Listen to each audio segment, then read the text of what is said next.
4 PM news network में दोस्तों आपका स्वागत है। मैं हूं आपके साथ राशि ज़हीर। राहुल गांधी आखिरकार 3 बार की मीटिंग पोस्टपोन्ड होने के बाद दिल्ली की सड़कों पर उतर गए, यह आप जानते हैं। उन्होंने रैली भी की, रोड शो भी किया और दिल्ली के अंदर राहुल गांधी के उतरते ही हालात थोड़े से पलटते हुए नजर आने लगे हैं, ऐसा लोगों का कहना। लेकिन राहुल गांधी का ज़मीन पर उतरना, कांग्रेस का ज़मीन पर उतरना, अगर कांग्रेस ये चाहती है कि वो पूरे देश भर में लोगों के मिजाज को पहचाने, तो दिल्ली में राहुल गांधी का ज़मीन पर उतरना और कांग्रेस का उतरना एक लिटमस टेस्ट जैसा हो सकता है। कांग्रेस के सामने कहीं तो ये सामने प्रॉब्लम आ जाती है कि देश में मोदी जी का ग्राफ कितना गिरा या कितना नहीं गिरा। इसको पहचानने में सारे के सारे बुद्धिजीवी, कांग्रेस या दूसरे विपक्षी पार्टी के नेता पहचानने में थोड़े अक्षम हैं। वजह मालूम है क्या है? चूंकि गोदी मीडिया का शोर इतना ज़्यादा है कि उस शोर में वो दरअसल हकीकत पहचानने में कभी कभी कासिर रहते हैं। वो जब मोदी जी को बताते ही महामानव हैं, तो ऐसे समय में बताइए कैसे पता चलेगा कि लोग वाकई महामानव मानते हैं? जितना उनको बताया जाता कि देश में एक ऐसा नेता अवतरित हो गया कि वो वाकई ऐसे हैं या ज़मीन पर हालात बदल गए। मैंने जो आपके सामने अभी एक शब्द का इस्तेमाल किया, लिटमस टेस्ट, वो क्या है? कांग्रेस दिल्ली में, आपने खबरें देखी, ये कहा जा रहा था कि वो एक्चुअली किसी वजह से उतर नहीं रही है सड़क पर, ताकि कहीं ऐसा ना हो कि केजरीवाल को दिक्कत पैदा हो जाए, या आपस में सोनिया जी की, या कोई पत्रकार कह रहे थे राजस्थान के कि केजरीवाल सोनिया जी की कोई बात हुई है। कहीं ये बात उड़ रही थी कि लालू प्रसाद यादव ने राहुल गांधी से बात कर ली, तब से राहुल गांधी थोड़ा दिल्ली इलेक्शन को बहुत ज़्यादा सीरियस नहीं ले रहे हैं। हालांकि उतर गए वो, और उतरने के बाद उन्होंने केजरीवाल पर हमला भी किया है और मोदी जी की नीतियों के बारे में भी बताया। तो मैं आपके सामने जो बार बार ये बात कह रहा हूँ कि अगर ये जानना चाहती है कांग्रेस कि लिटमस टेस्ट कैसे हो, तो पता है उसका अंदाज़ा। आधा काम केजरीवाल कर चुके हैं। कैसा काम? अगर चुनाव आयोग या चुनाव से जुड़े अधिकारी या लोकल प्रशासन, जो मैं समझता हूं अमित शाह के अंतर्गत है, अगर उसने दिल्ली चुनाव में हरियाणा और महाराष्ट्र में जैसे आरोप लगते हैं उसमें कोई अगर गड़बड़ी की है, तो वो यहां इसलिए नहीं होगी क्योंकि केजरीवाल ने पहले ही कह दिया चोर आया चोर आया चोर आया। क्या मतलब? पहले से ही उसने कहा कि चोरी की आशंका है, वोटर लिस्ट की गड़बड़ियों को पकड़ा, कई सारी ऐसी चुनाव आयोग की खामियों को पकड़ करके देश के सामने सोशल मीडिया के माध्यम से केजरीवाल ने रख दिया। अब अगर गृह मंत्रालय यानी कि अमित शाह की पुलिस और चुनाव आयोग, अगर मैं कह रहा हूं अगर, मेरे पास कोई एविडेंस नहीं है, सारी खबर आरोप के मुताबिक बता रहा हूं, अगर आशंका के मुताबिक कोई गड़बड़ी करना चाहते भी तो केजरीवाल ने उसको निर्मूल कर दिया। उसके सामने एक ऐसी दिक्कत रख दी है कि अगर चुनाव आयोग चाहेगा भी तब भी कोई ऊपर नीचे गड़बड़ी नहीं कर सकता, और करेगा तो वो बहुत सूक्ष्म दर्जे पर होगी। यानी कि आधा काम गड़बड़ी का ना होने का केजरीवाल कर चुके हैं। अब ऐसे में आप ये समझिए कि खुला टेस्ट है।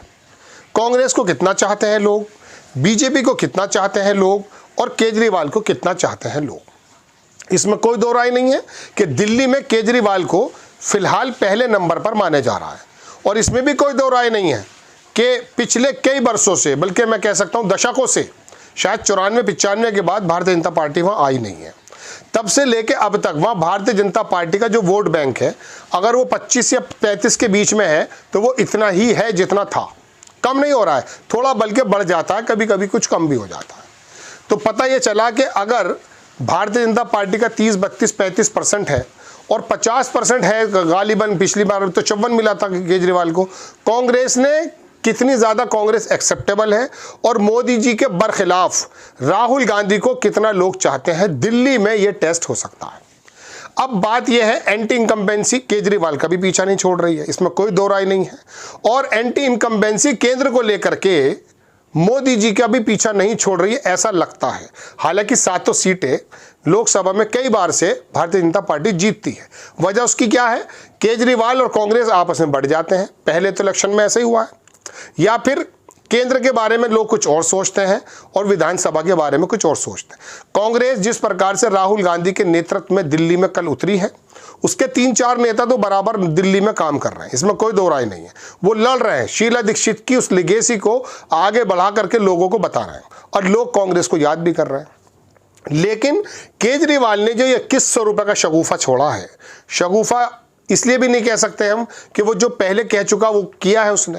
अगर 2100 रुपये 2500 रुपये के बामुकाबले महिलाएं इसलिए ज़्यादा उसमें आकर्षित नज़र आ रही हैं चूँकि केजरीवाल ने पुरानी जो योजनाएं हैं उन्हें बराबर दिया है। हद यह है कि मोदी जी को भी ये कहना पड़ा कि जो पूर्व की योजनाएं हैं उन्हें हम यथावत जारी रखेंगे। तो केजरीवाल बड़ी मजबूत स्थिति में है, इसमें कोई दो राय नहीं। लेकिन कांग्रेस का graph in front of the BJP, in front of the Modi कितना बड़ा है ये दिल्ली का इलेक्शन बता देगा अगर वो तन्मयता के साथ लड़ते हैं। और पता चल जाएगा पूरे देश का मूड कि जब दिल्ली में जहां कांग्रेस बहुत ही ज़्यादा 3-4% पे है, अगर वो वहां पर अच्छी तरह से लड़ती है और बीजेपी का वोट एंटी इनकम्बेंसी की वजह से, मोदी जी की वजह से आता है। राहुल गांधी की पर्सनैलिटी, इसमें कोई दो राय नहीं है। अगर चुनाव पर्सनैलिटी का करा लिया जाए तो मोदी जी और राहुल गांधी में ज़मीन आसमान का फ़र्क नज़र आएगा। राहुल को ज़्यादा लोग पसंद करते हैं। हम ज़मीन पर पत्रकारिता करते हैं, हमें मालूम है, लेकिन जब वोट देने की बात आती है तो उनका जाल इतना बड़ा है, इतना व्यापक है भारतीय जनता पार्टी का कि वो उसमें बाजी मार लेते हैं। तो दोस्तों बात यह है कि कांग्रेस के सामने मुझे बड़ी लंबी भूमिका बांधनी पड़ी, मैं माफ़ी चाहूँगा। इस बात को बड़े डिटेल से ही समझाया जा सकता था।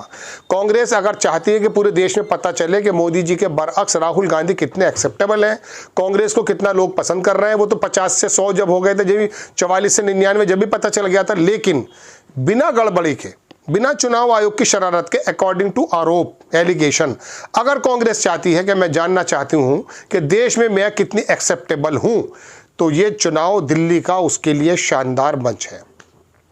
वो अगर चाहें, ये 6-7 दिन में इलेक्शन पलट जाएगा। मैं आपको एक बात और बता दूं, इलेक्शन अब सालों के नहीं हुआ करते हैं।